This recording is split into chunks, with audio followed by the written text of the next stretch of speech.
In this episode of the Leadersmith podcast, I want to talk about building trust. And I particularly want to talk about how you build trust in a online, virtual, distanced kind of environment like we're going through now in the pandemic. Stay tuned.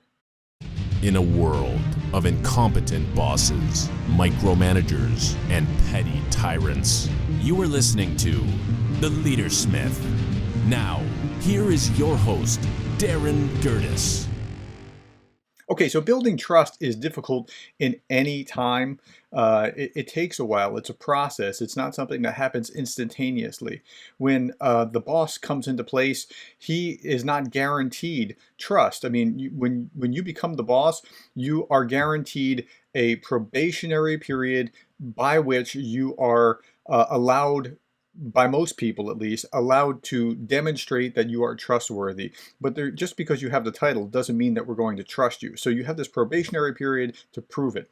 Now, it becomes much more difficult to build trust in an environment like we're in right now, in the pandemic, where many people are working remotely, or we get to see each other so much less. Like I haven't seen most of my colleagues except on Zoom meetings most of the semester. It's just a bizarre feeling. I know they're there.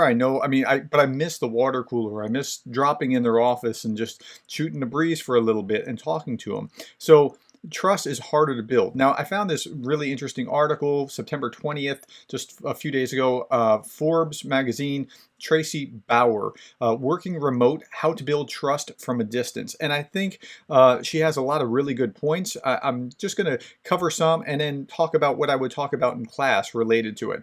So she said that building trust has long been the key to happiness, and that's true. Academic studies show again and again trust is so important to stability in the workplace. But it's difficult to build trust when you're at a distance, and that's also true. It's verified. So if I just compare notes between my residential classes, those that, students that I see every week, and students that are at a distance, trust issues crop up far more often with those that are at a distance between themselves and between me and them, unless I'm really hawkish about staying in contact with them. Okay, so our tendency, she says, the first point is our tendency is to trust. And, we wouldn't think that, especially people that are cynical like me that grew up in New Jersey. I have this very cynical approach, but I learned that cynical approach. Our tendency is to not to build trust. Our tendency is to be trusting of other people. This is why Ponzi schemes work. This is why we're easily duped when con artists come to town, because we want to trust. And then people disabuse us of that over time. But we're wired to trust others, the article says.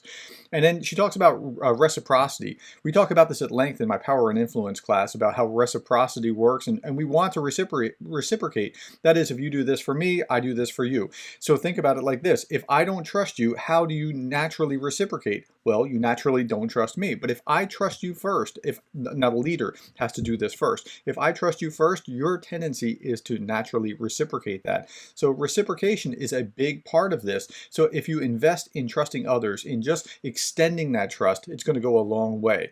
Okay, and the people that extend trust are the easiest to trust because of that. Now, she talks about building trust. So what are the ingredients of trust? She said things like sharing openly. So vulnerability. Vulnerability comes from the Latin vulnus, which means wound, or the ability to be hurt. So showing yourself, exposing your ability to be wounded by others is what that means. So you're opening yourself and letting them see you, seeing the truth, seeing transparency. And that's really important. So I know I've said this many times before, but I so appreciate the administration at CSU and our president's effort to make sure that we're transparent about what's going on. So we get these weekly announcements from the University Pandemic Task Force about COVID statistics. So we got this one just a few days ago. Total number of students in isolation, there are 6 and 2 confirmed positive cases. Of these 6, one resides on campus, 5 reside off campus. Total number of students in quarantine, those aren't people that have COVID or have been affected by it, but potentially 28. Of these 28, 10 reside on campus, 18 reside off campus. Total number of employees in isolation, 0. Total number of employees in quarantine that may have been affected affected, but we don't know, 2. And so we get this every week, just this transparentness. Now, if you don't have a transparent environment, something very bad happens. We start to speculate and wonder, well, what's really going on? Are we being told the whole story? And if we're starting to do that, then we have a real big problem. So be transparent, share openly. There's this great line in here, and I'm going to quote it because it's just so good. We're talking about being transparent. When you do, they will share more. This is a virtuous loop of trust. In the spy movies, this is called mutually assured destruction. But the positive alternative is better, a trusting relationship based on plenty of openness. So to the degree that you're open, they'll be open as well. Okay, the next thing is to assume goodwill. When you believe somebody's heart's in the right place, you'll act more positively toward them. And this is absolutely true. When you distrust, even if you don't think that they can read it, they feel it. So don't distrust others. Start by trusting others. Assume the best of them, and they'll respond. Next, stay in close proximity, and this is hard to do in an online environment, in a COVID-sponsored, distanced environment. So when you see people frequently, when you rub shoulders with them, when you get together at the water cooler or just drop by their office or cube, this familiarity leads to a level of trust. However, when they're at a distance, it's a lot harder to trust them because you can't read them as easily. And the author goes on to talk about being predictable. People want predictability, and there are academic studies that show you would choose a predictable bad boss sometimes over an unpredictable, kind of goodish, okay, mediocre one. And the reason is because you can read, you can predict what's going to happen. And so you want to be predictable, always follow through, always make sure that you're doing what you're saying you're going to do.